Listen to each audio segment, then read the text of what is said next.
Shalom saudara dikasih Tuhan, hari ini kita akan membaca bagian firman Tuhan dari Yeskiel 42. Yeskiel 42 ini merupakan sebuah penglihatan dari Nabi Yeskiel mengenai bait suci yang baru.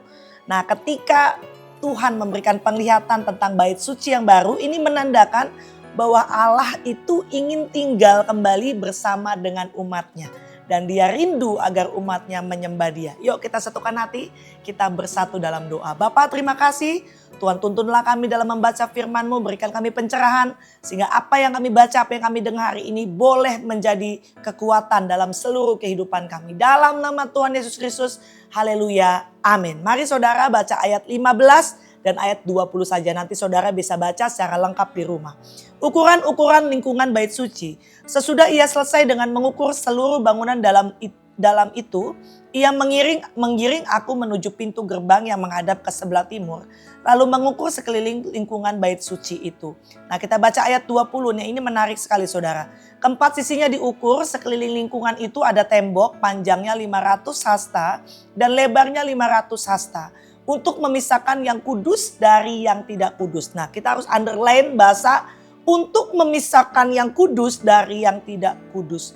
Jadi Tuhan itu, saudara, memisahkan segala sesuatu yang kudus dengan yang tidak kudus. Artinya kekudusan itu harus dijaga. Karena memang Allah kita itu kudus.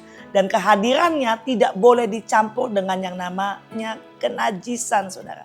Makanya bait suci itu diukur sangat detail. Dari timur, dari utara, dari selatan, dari barat. Semuanya ada batasan-batasan yang sudah ditentukan oleh Allah. Nah, dalam hidup kita juga sama saudara. Kita itu harus menentukan batasan-batasan di dalam hidup kita. Misalnya apa? Batasan dalam perkataan. Ketika engkau sedang berkumpul dengan teman-temanmu atau dengan siapapun. Dan mereka sedang membicarakan orang yang bicaranya negatif kontennya. Merendahkan orang, mengucilkan orang, bahkan menjelek-jelekan.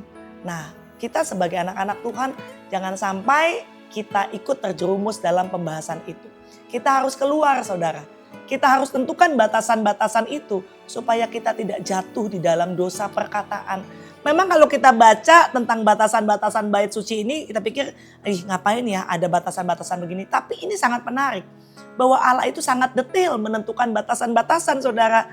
Artinya dalam hidup kita juga harus penuh dengan kekudusan. Mungkin kamu sebagai anak-anak muda, tentukan batasan-batasan hidupmu. Jangan kita so asik, so iye, akhirnya kita terjerumus dalam pergaulan yang salah. Banyak anak-anak muda sekarang yang menganggap bahwa free sex itu biasa saja bu. Nah ini dia sudah tidak tahu batasan-batasan kita sebagai anak-anak Tuhan. Kalau orang yang tidak kenal Tuhan wajar berkata seperti itu. Tapi kamu sebagai anak-anak muda yang takut akan Tuhan. Maka kita harus tahu batasan-batasan kekudusan yang Tuhan berikan. Jagalah hidupmu supaya hidupmu diberkati oleh Tuhan. Atau mungkin saudara bekerja sebagai pengusaha, bekerja di marketplace saudara. Kita juga harus menentukan batasan-batasan itu. Jangan sampai mentang-mentang saudara mendapatkan proyek, saudara lupa tentang kebenaran firman Tuhan. Banyak nih yang menjual iman atau meng-approve hal ketidakbenaran untuk mendapatkan sebuah proyek saudara. Saya diberkati sekali dengan teman saya yang baru bercerita gitu ya.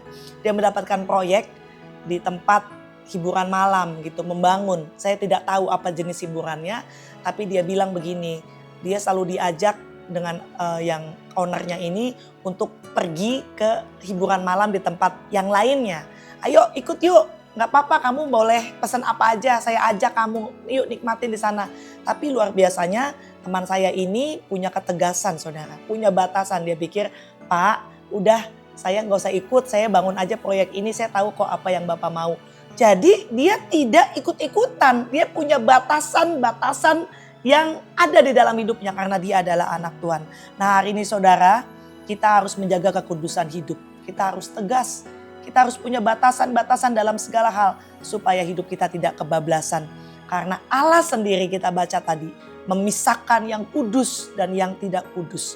Bukankah kita semua adalah bait Allah? Tubuh kita ini adalah bait Allah. Jadi hari ini apapun pekerjaan saudara, dimanapun kamu bergaul, Mari jagalah kekudusan supaya nama Tuhan dipermuliakan. Biarlah firman Tuhan ini menjadi kekuatan, menjadi rema bagi setiap kita. Mari kita satukan hati, kita bersatu dalam doa. Bapa, terima kasih untuk firman-Mu hari ini. Tuhan menentukan batasan dalam bait suci untuk memisahkan mana yang kudus dan mana yang tidak kudus. Oleh karena itu kami sebagai anak-anak-Mu, kami juga mau memisahkan hidup kami dari yang tidak kudus menjadi hidup yang penuh dengan kekudusan di dalam Tuhan. Terima kasih Bapak, kami mengucap syukur dalam nama Tuhan Yesus. Haleluya. Amin. Tuhan Yesus memberkati kita semua. Shalom.